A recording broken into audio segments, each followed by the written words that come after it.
Start record. I'm going to share screen. We go into desktop and we record everything. There we go. Okay.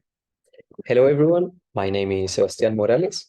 I am a community member of Bristol Breakers. Okay, so I am a dancer, specifically dedicated to break dancing or breaking.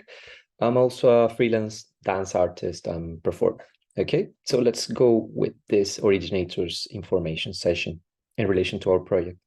So as a little bit of an overview, well, I hope everyone is ready for this one. We'll talk a little bit about the project of Bristol Breakers at Docklands, the grant impact in relation to the Originators Fund, some key lessons as a grantee, and some other tips and recommendations.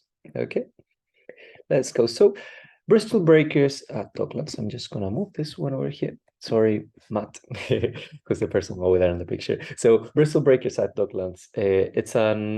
Bristol Breakers is an unincorporated association. Okay, so we come as a group or community group that we don't have like a specific, let's say like governing body or like a specific affiliation or a community interest company. We come up as a community group. Yeah. And we partnered with Docklands Community Center in St. Paul's and Ashley Ward. Yeah, and the mission of our group, or like from this project specifically, is providing an open, free, safe, and inclusive space for dancers and people interested in breaking. Yeah, and also for people who are interested into the dance itself. Okay, so we go into the following slide. So a little bit of history in relation to the project. So we started around the year 2019. There was only open outdoor public spaces, mainly Millennium Square, which you can see on the picture over there. There was no other like specific public spots where we could go dance, exchange, or share with the community.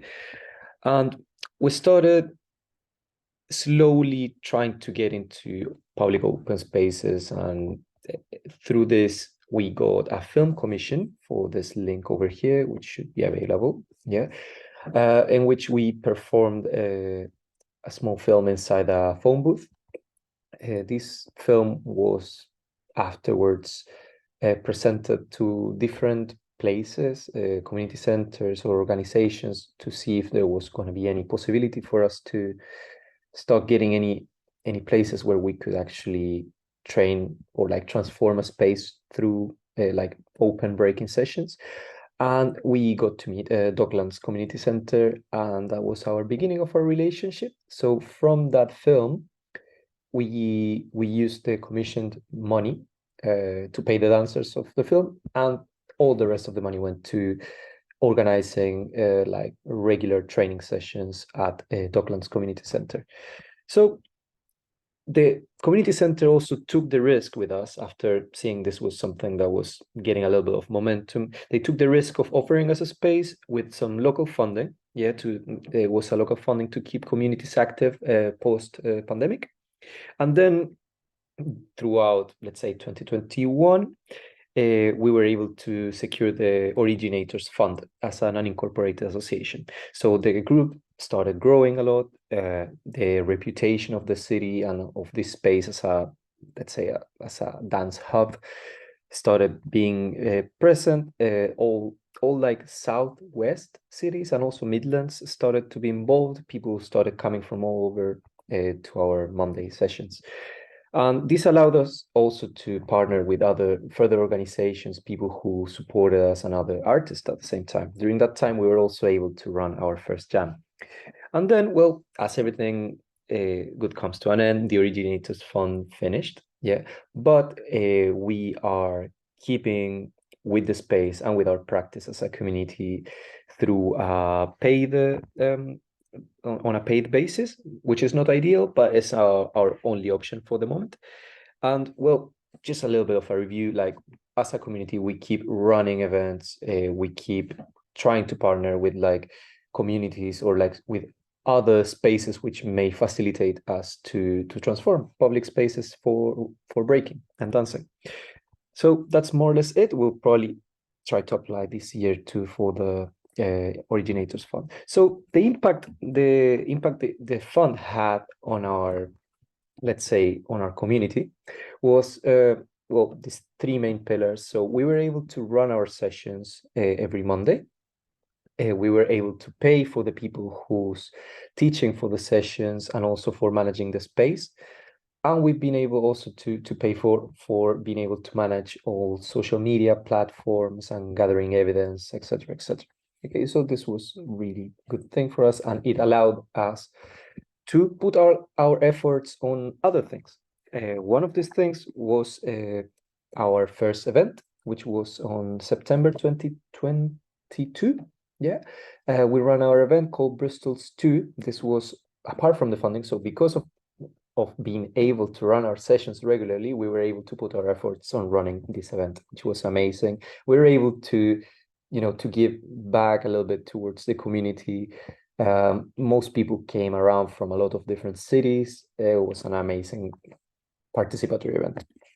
Okay, so yeah, in relation to that, we were also able to consolidate our partnerships with Docklands, with other, for example, other organizations as Bristol Soft Tissue Therapy, which has been supporting us in terms of like giving prizes or like supporting dancers, or Streets of Soul and Funk, like also like supporting the other side of like party and music and events. Okay, so if we continue with over here, the key lessons from the project. Well, first of all, the application is pretty much very straightforward. For myself, as a person whose English is a second language, it was okay to be able to deal with. It was not something so time consuming. It is important to consider, if you're applying for a whole year, for example, of activities, to consider a constant maintenance and like being flexible throughout the project. It can also happen if you're like running one event only. And yeah, the main thing is to keep the community as the center of your project. So it should be from and for the community, on this case, from and for the breaking community, with a participatory approach. So everyone has been able to be involved into like different decisions associated with the funding. And the other thing is like gathering evidence can be pretty complex. So my recommendation is to keep like metrics, let's say, or like the information that you're gathering organized from the beginning, and to have in like ready, let's say, different outcome measures or like audiovisual evidence, for example, to gather. Okay. Well, some other tips and recommendations. First of all, like try to apply to everything possible, absolutely everything that comes around. If it's like some sort of like local funding that should be helping your community to thrive, go for that. Like, it's very important to keep evidence of everything. So as I was saying before, like trying to keep, pictures, videos, to try to have a little bit of a register, who's the people who's attending to your sessions, and like seeing how's everyone getting along at the same time with this. Being flexible with your plans, like sometimes it may be possible to run not specifically what you wanted, but still being able to run something. So for example, ideally, we would need like more than one session per week, but this just allowed us to put a lot of effort into other things on our side, and always ask for help. So on our side, we have a great relationship with Docklands Community Center. We have like a really nice collaborative relationship in which, for example, we are able to send them, on our case, like the documents that we use to apply, to check if they can review them, to check if everything is in order for us to then like get them back. It can be also from the same members of the community. A lot of them have also been part of writing the project, have been able to like put their opinion into it and to check what are the needs in relation to the whole application process.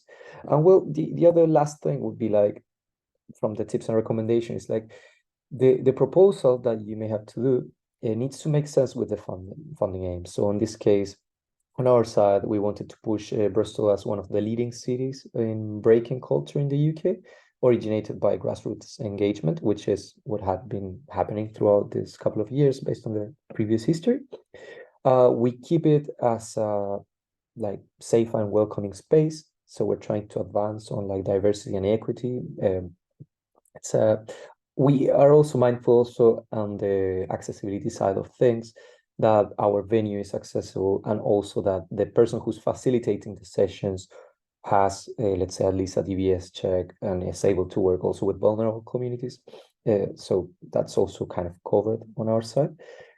And on the other hand, and lastly, is like we are promoting breaking as an art form, so as like culture, and we're trying to enable and transform a space to to promote and to allow everyone to be able to dance freely, participate from our spaces, and yeah, enjoy breaking basically.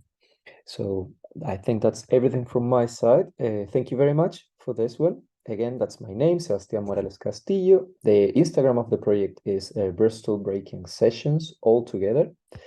My email is down there, is smbb2021@gmail.com.